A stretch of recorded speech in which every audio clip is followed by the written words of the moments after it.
Pourquoi 90% des personnes échouent en faisant de la publicité Facebook et de la publicité de manière générale? Bonjour à tous, moi c'est Ismaël Soumaro, ça fait maintenant plus de 3 ans que je suis dans l'e-commerce. Donc, si l'e-commerce t'intéresse, le marketing digital et l'investissement de manière générale, abonne-toi parce que tu as la bonne adresse. Donc aujourd'hui, on verra ensemble les raisons pour lesquelles la plupart des personnes qui font de la publicité échouent lamentablement. Et je vais vous montrer au moins 7 pistes qui peuvent vous aider à améliorer ça en fonction de votre domaine d'activité afin que vos pubs Facebook ou vos pubs de manière générale soient meilleurs que vos concurrents. Donc n'hésitez surtout pas à vous abonner et partager massivement cette vidéo. Comme je l'ai dit, j'ai une place de coaching disponible pour ce mois. Pour ceux qui sont intéressés pour améliorer leurs résultats ou qui ont un souci relativement à leur compte publicitaire ou bien à leur Facebook de manière générale, vous pouvez m'envoyer un mail ou juste un mail sur mon adresse mail qui est juste en bas de cette vidéo. Donc je pense qu'on ne va pas tarder, on va aller très rapidement pour la vidéo.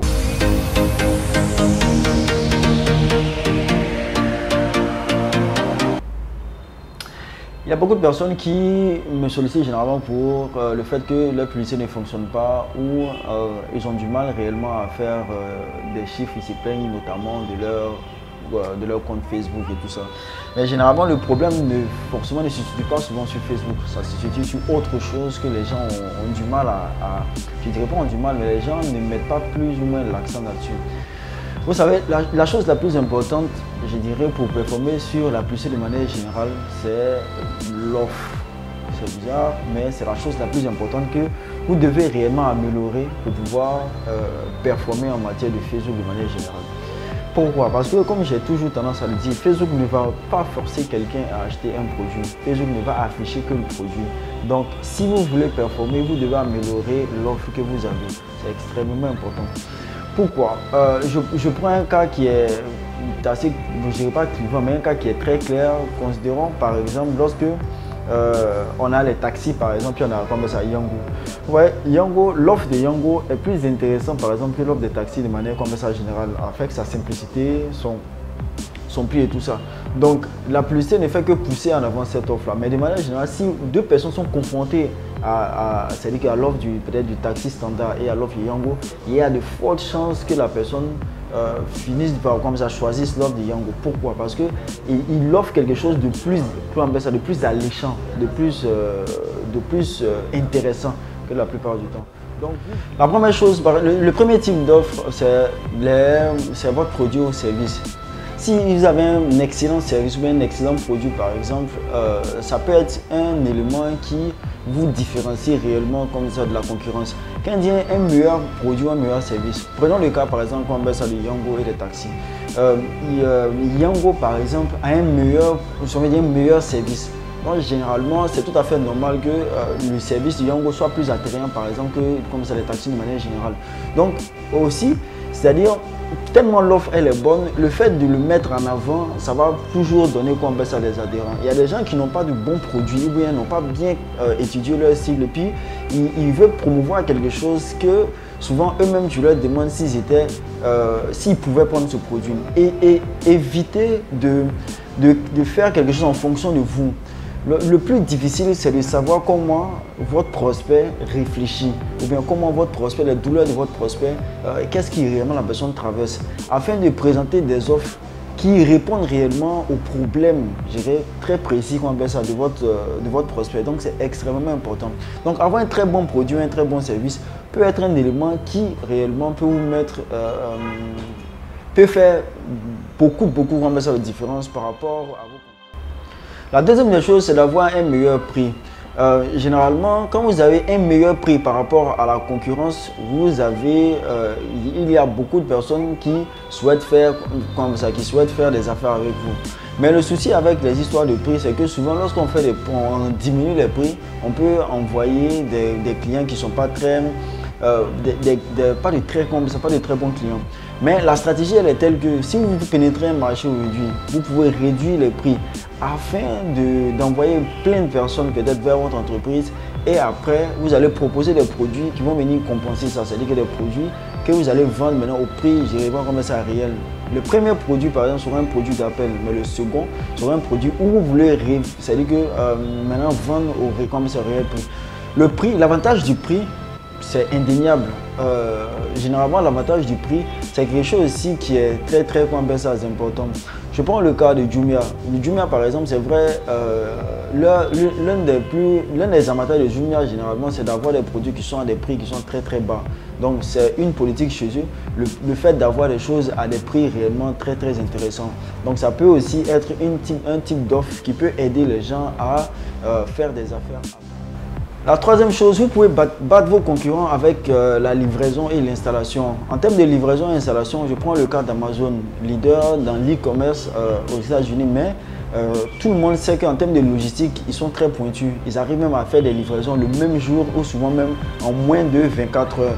Donc ce côté-là a réellement fait la différence parmi la plupart des concurrents. Or, il y a d'autres qui faisaient peut-être une semaine ou bien 3 jours avant de livrer. Eux, ils pouvaient livrer le même jour. Donc, généralement, les gens allaient forcément se tourner vers eux. Donc, vous pouvez battre vos concurrents avec une livraison plus rapide ou avec une installation. C'est-à-dire, si vous êtes une personne, par exemple, qui vend des télévisions, au lieu de simplement vendre des télés, vous pouvez dire par exemple chez vous, lorsqu'on paye des télés chez vous, vous avez l'installation gratuite. Ou ça fait une offre supplémentaire qui fait que si quelqu'un est confronté aux deux offres, il va forcément pencher vers votre offre. Tout simplement parce que vous avez une offre qui est plus intéressante par rapport à la plupart des personnes qui généralement proposent le même service ou bien le même produit que vous. La cinquième chose, vous pouvez aussi avoir une maintenance, c'est-à-dire qu'un service après-vente ou une maintenance qui est plus élevée. Je prends le cas des personnes par exemple qui font des sites internet ou bien des sites internet par exemple pour les gens. Au lieu de simplement faire des sites internet, vous pouvez donner peut-être une maintenance pour 1 an, c'est-à-dire faire de telle sorte que la personne, lorsqu'il fait des trucs chez vous, vous avez une maintenance, vous le maintenez son site pendant 1 an. Considérons que si vous faites ce genre de choses, quelqu'un qui vient tout de suite et puis il dit non qu'il conçoit un site et puis en plus de ça, il va, c'est-à-dire qu'il va vous fatiguer la maintenance. Généralement, il n'y a pas photo entre les deux offres. Donc, vous devez aussi voir aussi ce côté, c'est-à-dire vous pouvez, quand vous avez un service par exemple de maintenance, un service de conception, vous pouvez faire des maintenances par exemple sur 1 an ou bien offrir souvent des maintenances. C'est des choses qui vont renchérir votre offre, qui va faire que les gens vont toujours vouloir faire des affaires avec vous au détriment des autres personnes qui proposent simplement de faire une installation et de laisser à vos propres charges par exemple qu'on appelle ça la maintenance. L'une des cinquièmes par exemple choses, il y a aussi un meilleur plan de qu'on appelle ça, paiement. Par exemple, si certaines personnes font des paiements en un temps, vous pouvez chez vous par exemple décider de faire un paiement peut-être en 3 fois. C'est-à-dire avec vous par exemple, si on paye des produits chez vous, on peut faire des paiements en 3 fois, des paiements peut-être qu'on appelle ça en 2 fois. Des gens vont peut-être aller faire des affaires juste parce que vous aidez les gens à échelonner leurs paiements au détriment de certaines personnes qui veulent par exemple être systématiquement payées. Donc c'est aussi un type d'offre aussi. Généralement, si vous vendez des produits qui sont assez chers, que vous savez que les gens ne pourront pas payer en un coup, vous pouvez donner la chance aux gens de payer ça par échelon, payer ça peut-être en 3 fois ou peut-être qu'on paye ça en 4 fois. Ça aide aussi à amener encore plus de personnes et à rendre votre offre un peu plus intéressante afin que la plupart des personnes aussi puissent réellement aller vers vous au cas où ils sont confrontés au même, c'est-à-dire qu'à vos concurrents qui eux proposent généralement de payer ce produit-là systématiquement, qu'on appelle ça en une fois. La sixième partie par exemple, on va parler aussi des forfaits, c'est-à-dire lorsque vous faites des choses à abonnement par exemple. Si vous avez des meilleurs forfaits, on prend le cas de Free. Quand Free s'est installé nouvellement en Europe, qu'est-ce qu'il a fait réellement? C'est-à-dire il a regardé généralement les forfaits qui étaient proposés par les téléphonies qui étaient là. Et l'offre qu'il a fait, c'est-à-dire que le forfait qu'il a fait était tellement alléchant, était tellement bas qu'il a raflé une grande partie comment on appelle ça, il a raflé une grande partie de du marché de manière générale. Donc son offre, si vous faites une meilleure offre, c'est-à-dire qu'un meilleur forfait par rapport au compétiteur, c'est normal, les gens vont aller ça dans votre entreprise. Donc c'est des choses aussi, vous devez étudier la concurrence, vous devez étudier les prix, vous devez étudier aussi vos prospects afin d'offrir des offres qui vont réellement être hyper alléchants afin que les personnes, dès qu'ils pensent réellement aller dans votre industrie, ils pensent automatiquement à vous. Parce que tout le monde veut faire quand même des économies. Et aussi la septième offre, ça peut être un meilleur design par rapport à un produit, un stylet ou un meilleur design. C'est-à-dire avoir un design différent, quelque chose de singulier, ou bien un très très beau design par exemple, peut être aussi un élément très significatif. Si dans votre industrie, vous avez créé quelque chose qui est hyper beau, qui est hyper conversable design, ça peut aussi aider à choisir vos produits. Comme vous le voyez, en fonction de vos en fonction des différentes industries, il y a des types d'offres que vous pouvez faire. Par exemple, je prends le cas, il y a une célèbre marque de, je crois, si je ne me trompe pas bien, il y a une célèbre marque de pizza. Autant lorsqu'ils ont commencé, par exemple, ils avaient une garantie tellement en béton que généralement, ce qu'ils offraient, c'était assez simple. C'est-à-dire, si vous envoient pas leur pizza peut-être dans l'heure par exemple, ils allaient réellement vous rembourser votre argent. C'était vrai une garantie, mais ça a amené tellement de gens généralement, donc ils n'avaient même pas forcément comme ça besoin de faire extrêmement comme ça de la pub, parce que c'est quelque chose qu'ils avaient, c'était tellement en béton. Donc si vous avez un produit ou bien si vous avez un service, vous devez penser, essayer de mettre à la place des personnes par exemple qui payent ce produit là.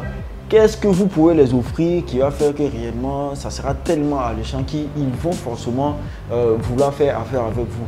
C'est ce qui est intéressant, c'est ce qui fait que généralement lorsque vous faites de la publicité et que la personne est en face d'une offre qui est tellement bonne, donc généralement il va forcément vouloir faire affaire avec vous. Au lieu forcément de faire, vous faites des choses où il n'y a pas d'offre alléchante, c'est quelque chose qui est basique la plupart du temps et vous attendez à ce que peut-être les gens en cours viennent payer. Non, aujourd'hui il y a beaucoup de personnes qui font pareil que vous. Donc vous devez vous différencier en faisant des offres qui sont plus importantes, en donnant des garanties qui sont plus importantes et en faisant des choses aussi qui peuvent vraiment intéresser les vos prospects. Donc c'est extrêmement important. Faites des offres puissantes, faites des offres importantes. Les offres par exemple, il faut apprendre à faire des offres, c'est tout un cours aussi. Il faut réellement apprendre à faire des offres parce qu'il y a des manières de faire des offres de telle sorte que les gens n'arrivent littéralement pas à refuser l'offre que vous allez les faire. Donc aussi, si vous devez performer en matière de Facebook, essayez d'avoir des offres qui sont très performantes. Ça m'a fait super plaisir de partager cette partie d'offres avec vous. Pour ceux qui ont des questions, vous pouvez me poser en commentaire, je ferai l'effort d'y répondre. Comme je l'ai dit, j'ai une place disponible en coaching pour ceux qui veulent se développer dans l'e-commerce ou qui ont des soucis avec Commerce à Facebook. Sur ce, j'espère que vous avez compris et on se dit à la semaine prochaine pour une autre vidéo.